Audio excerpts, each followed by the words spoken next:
Hello again to another Agacala React. Today we'll be watching Catalonian independence. Why are millions fighting to separate from Spain? From TLDR News EU. So let's just not get that delayed, and let's just start now.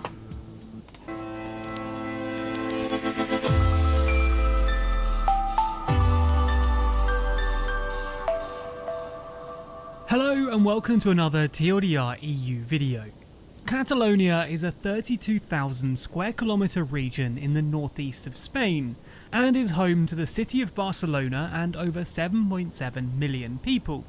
The region is very contentious though, with many in this autonomous community keen to break away from the rest of Spain and form their own independent nation. So in this video, we're going to discuss the Catalan independence movement, going all the way back to its formation in 1922, then explain the state of the movement today and why this has become a major issue in the last few weeks. Before we start though, there's about a week left on our big February Patreon push, so if you do want to help us out, then now's your time. That's because on top of all of the standard Patreon perks, like the ability to vote on video topics, early access to videos and exclusive live events, everyone who signs up for a tier $10 or above this month gets an exclusive golden pin badge for free. These will never be for sale and you have to sign up before the end of February. If you want to claim yours, then sign up now. There's a link in the description. Thanks for supporting independent journalism and TLDR News. Let's begin by rolling the clock back to the very start of the Catalan independence movement. Following the rise of separatist causes and the Catalan Renaissance in the late 1800s, demand for increased autonomy in Catalonia was extremely high, and various factors led to a rise in Catalan nationalism. In 1914, Spain did grant Catalonia a degree of autonomy by allowing for the formation of municipal commonwealths. This was largely a symbolic gesture, as the Commonwealth of Catalonia had no real substantive power advantages over the individual provincial councils, but it was, for the independence movement, the first step on a long path to full autonomy by consolidating representation for the Catalan people.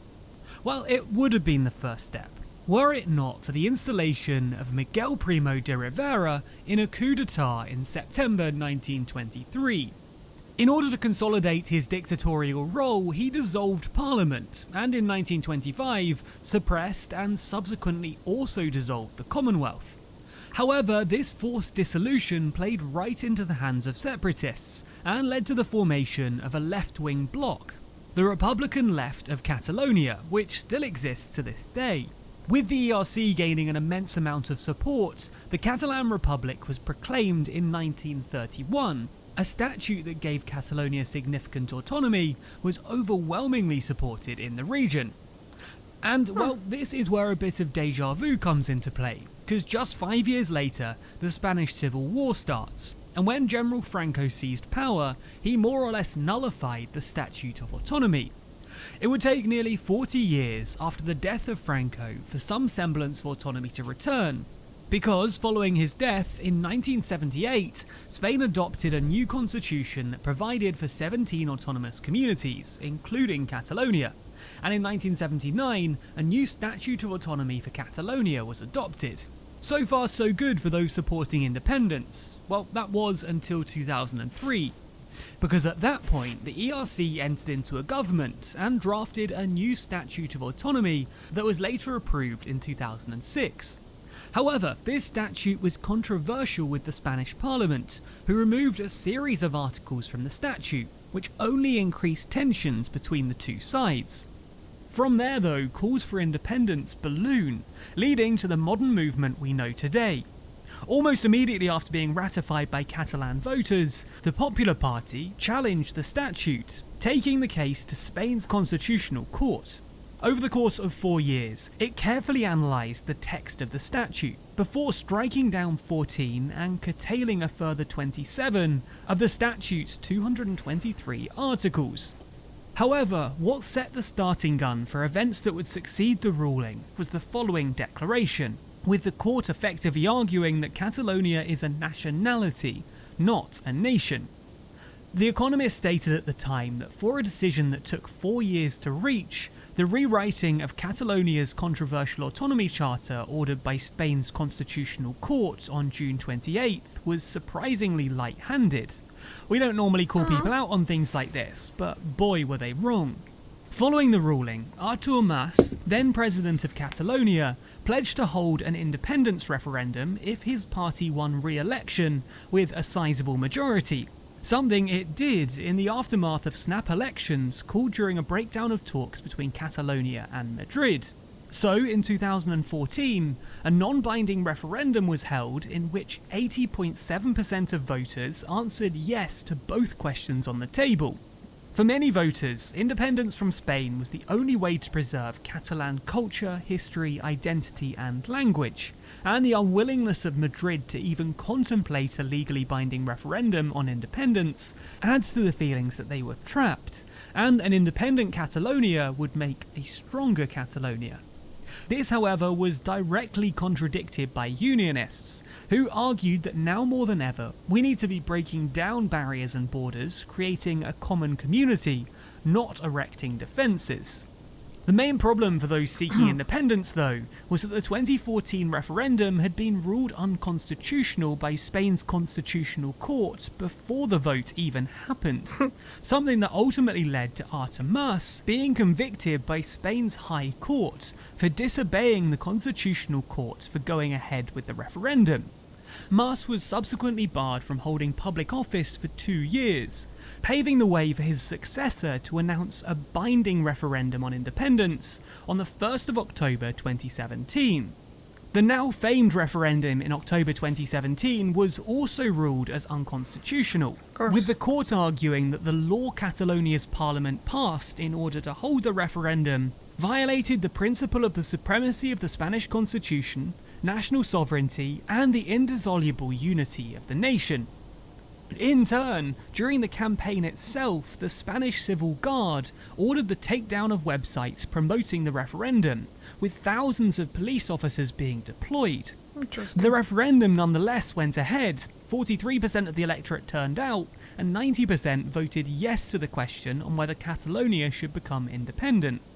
With political unrest growing and a declaration of independence on the cards, Spain's then Prime Minister triggered the nuclear option, Article 155 of the Spanish Constitution, the suspension of Catalonia's autonomous status and the imposition of direct rule. Charges of rebellion, sedition and embezzlement were all laid against Catalonia's leader and his cabinet, leading to European arrest warrants being issued against them. Despite this, though, the movement continued, though not without some issues. In a poll conducted by the Catalan regional government back in November 2019, just 41.9% of Catalan citizens remained in favour of independence, with 48.8% rejecting it. More recent signs don't exactly provide much in the way of clarity either. Catalonia held regional elections. Your first question probably being, well, who won? Anti- or pro-independence parties? Well, frustratingly, the answer is, in a way, both. The Unionist Socialists Party of Catalonia, the regional wing of the Prime Minister's Socialist Workers' Party, managed to win the popular vote with 23% of the vote and 33 seats. Though this doesn't give them enough seats to form a government, and they don't have many allies who could help. The leader of the ERC ruled out working with the Socialists, a requirement if they hoped to form a government, saying that they wouldn't work together even if Madrid suddenly decided to pardon jailed separatist leaders. Talking to the Reuters news agency, the party's leader said, "I would like to send a message to European authorities. The results are clear. We, the pro-independence parties, have a majority. We've reached more than 50% of the popular vote. The Catalan people have spoken. The time has come to negotiate a referendum on self-determination." This all comes in the light of the fact that pro-independence parties increased their presence in the parliament. ERC, GXCAT and the Popular Unity candidacy together now control 74 out of the 135 seats, compared to just 70 beforehand. The three parties also now amassed more than 50% of the popular vote, something they can and will use to illustrate continued support for independence. The ERC's leader, talking to Politico, is clear that he wishes to form a government that would seek to negotiate a binding referendum and apply the Scottish way to the issue of independence. Whether they'll end up with the same result as Scotland, though, is anyone's guess. By the way, we're thinking of doing a series on contentious borders and disputed regions, both in Europe and around the world. So if you'd like to see that, then like this video and comment below which disputed regions we should discuss next. Also, make sure to subscribe to the channel and hit the bell icon to be notified when we release more videos in this series and more generally. Special thanks to our Patreon backers who make videos like this one possible. And if you want to see your name at the end of videos, then you too can back us on Patreon. The link to that's in the description. Okay. That was pretty good again. What do you think about that? Did you know about the Catalonian independence? Well, fight for the independence and all that? I heard about it before over the years, obviously, because there's... I'm in Europe, and we talk about what's going on in Europe, so... But I haven't really paid attention to much of that before, and definitely not in past 5-6 years, so... Didn't know it changed that much. So maybe we will gonna have a new country soon. That Catalonia that's just gonna be independent from Spain. And I think if people want to do that, they should do. Should be able to do it. But then there's always politics in the way, isn't there? Yeah. Okay. Thank you very much for watching. I'll see you tomorrow. Bye.